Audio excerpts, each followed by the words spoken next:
नमस्कार, आप देख रहे हैं साधना न्यूज और मैं हूं आपके साथ कंचन। बुलेटिन की शुरुआत से पहले इस वक्त की बड़ी खबर पर नजर डालते हैं, जहां पर बजट को लेकर सीएम डॉक्टर मोहन यादव का बयान सामने आया है, जहां कहा मध्य प्रदेश देश के उन तीन राज्यों में शामिल है जहां बजट का लगभग 40% हिस्सा पूंजीगत निवेश में लग रहा है। सीएम बोले, मुख्यमंत्री डॉक्टर मोहन यादव का वर्षा को लेकर बयान दिया। उद्यानिकी फसल पुष्प महोत्सव भावांतर योजना को लेकर मीडिया से बात की। रीवा मेडिकल गुजरात दौरे को लेकर भी बयान दिया। गिर जंगल, केंद्रीय बजट, पशुपतिनाथ लोक के लोकार्पण समेत कई मुद्दों पर मीडिया से बात की। आपको बता दें इस वक्त की बड़ी खबर, जहां बजट का लगभग 40% हिस्सा मुख्यमंत्री डॉक्टर मोहन यादव वर्षा को लेकर बयान दिया है। भावांतर योजना को लेकर मीडिया से बात की।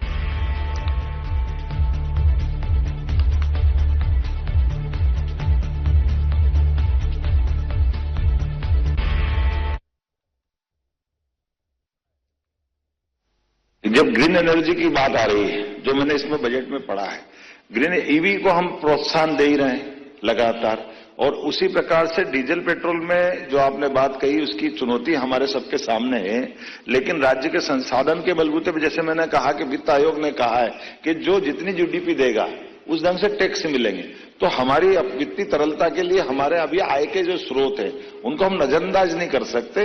लेकिन सने सने हम इस पे कट लगाते हुए आने वाला बजट जब हमारा 18 तारीख को आएगा फरवरी में, तो इसमें हम काफी हद तक इसके निराकरण करेंगे।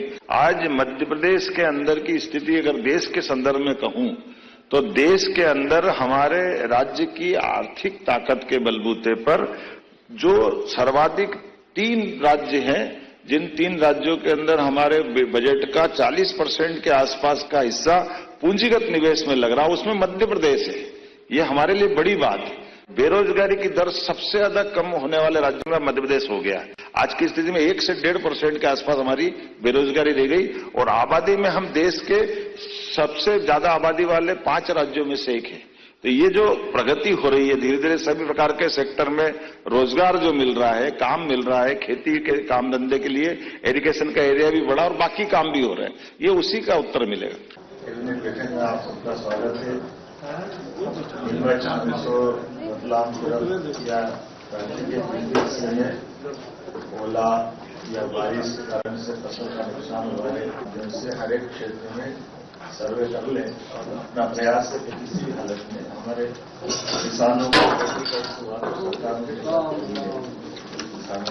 करनी। ये आपको कभी मौका मिले और इतनी एक अच्छी चीज बने कि पशुपतिनाथ की प्रतिमा का दोबारा शरण हो, इसलिए पूजा पाठ से बचा करके इन्होंने नीचे जल भरा के वहां से पाइप लगा करके आपको जल चढ़ाओ, तो जल चढ़ाओ, प्रतिमा पे नहीं चढ़ेगा, तो प्रतिमा का शरण टुकराइए। और अच्छे सबने मिलकर के निर्णय किया, बड़ा भव्य जो बन गया है वो बड़ा अच्छा। ओपन थिएटर है, प्रतीक्षालय, प्राथमिक चिकित्सा केंद्र है, शिवलीला पर आधारित म्यूनल वाल है, पशुपतिनाथ महादेव की प्रतिमा का इतिहास, अलग अलग क्या क्या मुख से कौन कौन सी भावभूमि में दिखाई देती है, सत्संग भवन, उद्यान, शिव स्तंभ बहुत अच्छा बनाया बढ़िया। उद्यानिक फसल में प्राकृतिक और जैविक खेती को प्रोत्साहन देने के समान नरवई जलाने, नरवई या पराली जलाने के लिए घटनाओं पर रोक कैसे लगे, दूध उत्पादन के बारे में प्रयास करी जाए, मत्स्य बीज उत्पादन और विशेष प्रकार के एक बगिया माँ के नाम पंचायत ग्रामीण विभाग की बहुत अच्छी योजना है। और आने वाले समय में जनगंगा संरक्षण अभियान को लेकर के भी हमको इसकी तैयारी करना रहेगी। इसीलिए सरकार ने किसान कल्याण वर्ष के कार्यक्रम में निर्णय किया कि इसमें अपने लिए 2-3 चीजें जोड़ी है और आप सबको भी मार्गदर्शन देंगे। एक तो हमारे इसमें जोन वाइज अपन इसकी कृषि कैबिनेट करने का विचार कर रहे हैं। तो जैसे मालवा, निमाड़, हमारा चंबल का बेल्ट है या विभिन्न का बेल्ट है, तो कहाँ कृषि कैबिनेट करना आपने में से आप भी मिलकर सुझाव दें, तो ये अपने उस क्षेत्र के विकास के लिए भी, कृषि कैबिनेट के लिए भी। उसी प्रकार से ग्रीष्मकालीन मूंग के बजाय, मूंग तो है ही है, उड़द को प्रोत्साहन दें, इस पर भी बात कर रहे हैं। आगे कोई स्कीम बना के डिक्लेयर करेंगे। केंद्रीय बजट की आज भी मैंने प्रेस कॉन्फ्रेंस दी, आपने सबको लेनी होगी सारे लोगों को। केंद्रीय बजट की बहुत बड़ी, और ऐसा लगा केंद्रीय बजट ने हमारे बजटों की उस सिलसिले की लाइन को आगे बढ़ाया। कांग्रेस हम सब जो करते जा रहे हैं उसी का हिस्सा इस तरह से उसमें लिया। जीडीपी बढ़ाओगे तो आपको अपना मिलेगा। राजनीतिक हस्तक्षेप के बजाय वित्त आयोग की सूचनाओं को लागू करके उनके सुझावों को उसी के साथ साथ मैं गिर भी गया था। गिर के जंगल की व्यवस्था देखी। एक अपने यहाँ ये जरूर इसको आप ये फॉरेस्ट को करवाना। गिर ने क्या करा कि गिर ने एक छोटी सफारी भी बनाई, तो ऐसे लाइन नहीं दिखता उसमें, तो छोटी सफारी में घूम करके वो 14 उनने रेस्क्यू सेंटर बनाया। तो रेस्क्यू सेंटर में भी तो जो बाहर से आ रहा है उसको कहने से तो दिख ही जाए। जैसे अपने यहाँ कोई मान लो बांधवगढ़ जाए या खाना किसी जाए तो दिखे नहीं दिखे 8 दिन तक, तो फिर परेशान होकर निकल जाए। लेकिन रेस्क्यू सेंटर का इसका प्रयोग उन्होंने अच्छा करा। बाकी कुल मिलाकर के अच्छा प्रयोग हुआ, आनंद आया इसमें पर्यटन के माध्यम से। गुजरात में ये अच्छी चीज रही, मैं गया था गुजरात, और गुजरात में माननीय मोदी जी ने 2 चुनौती के काम किए। हमारे लिए भी एक काम की चीज है। एक तो कच्छ भुज में 12,500 से ज्यादा लोग 2001 के 26 जनवरी के अवसर पर जो घटना घटी, तो कई मकान ये काल कमलित हो गए, बहुत प्रश्न में थे। ऐसे में उनकी इकोनॉमी कैसे बढ़े, उनको कामकाज कैसे मिले। और ये खास बात है कि कच्छ का जिला उनकी पूरे गुजरात की आबादी का 1/4 अकेला एक जिले में ही है, लेकिन किसानों की खेती के रकबे भी उनके अपने खाते में नहीं, क्योंकि सब ऐसी लैंड है जो कोई कहीं भी जानवर चढ़ाओ, कहीं भी कुछ करो, क्योंकि कुछ है नहीं जाता। तो ऐसे में आमदनी बढ़ाने की दृष्टि से लोग छोटे छोटे रोजगार, माताएं बहनें बहुत अच्छे प्रकार से उनकी चीजें बनाती करती है। तो टेंट सिटी के माध्यम से वो सारी चीज बेचने के लिए 4 महीने का बड़ा मेला लगता है। एक अच्छी बात यह है कि जैसे इको सेंसिटिव जोन में पक्के निर्माण नहीं करा सकते, और टेंट सिटी के माध्यम से रोजगार के अवसर रुकने की व्यवस्था हो जाए और बाद में मार्केट बने।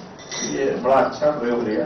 पुष्प महोत्सव ये पहली बार हुआ। आमतौर पर गुलाब के फूल की प्रदर्शनी होती थी, इस बार हमने तीनों तरह से जो खेती में हमारे कटफूल जैसे सेवंती, गुलदाउदी, बिजली या इस तरह के पुष्पों के व्यावसायिक स्तर में जो खेती करते हैं उनको प्रोत्साहन देने के लिए अच्छी प्रतियोगिता हुई। इसमें लगभग 40,000 किसानों के पुष्प उत्पादन में जुड़े होने की जानकारी आई, और आने वाले समय में इसको और बढ़ाएंगे। इसमें 43,000 हेक्टेयर में भी फूलों का उत्पादन हो रहा है, और लाखों टन हमारे पास से फूल गुजरात, महाराष्ट्र और विदेश में जा रहा है। ऐसा लग रहा है कि पहली बार हमारे पास गुना से और सब क्षेत्रों से बड़े पैमाने पर और कई सेक्टर में इसकी गुंजाइश अच्छे से फलोद्यान, फूलोद्यान की वजह से ये क्षेत्र अच्छे बढ़ जाए। अभी एग्रीकल्चर तो है, लेकिन ये इस सेक्टर में भी बढ़ाने की गुंजाइश है। अपने उधर भी निमाड़ तो बहुत अच्छा है, निमाड़ का तो, लेकिन अपना जैसे जबलपुर का पास नरसिंहपुर का भी बेल्ट बहुत अच्छा सब्जियों का और दाल उत्पादन। भावांतर योजना के आधार पर जो नालागढ़ में कार्यक्रम हुआ, माननीय मुख्यमंत्री जी के क्षेत्र में बड़ा भव्य कार्यक्रम हुआ, जिसमें अब तक 7,10,000 से अधिक किसानों को, इसमें 1,17,000 से अधिक किसानों के खातों में 200 करोड़ की राशि डाली गई। बड़ा लाभ है। भावांतर योजना के बलबूते पर आने वाले समय में सरसों और बाकी फसलों को भी अपन आगे बढ़ेंगे, जो खास करके दलहन तिलहन वाले। रीवा मेडिकल कॉलेज के लिए बड़ा काम हुआ है। लगभग हमने जो योजना बनाई थी पहले, भोपाल, इंदौर, उज्जैन, जबलपुर में अत्याधुनिक मशीनों के माध्यम से खासकर पुराने मेडिकल कॉलेज की क्षमता और बढ़ाएं, तो लगभग ये 750 बेड की नई मेडिकल सौगात रीवा को मिली। 1500 से 2400 के ऊपर ये आगे बढ़ जाएगा मेडिकल कॉलेज की बेड क्षमता।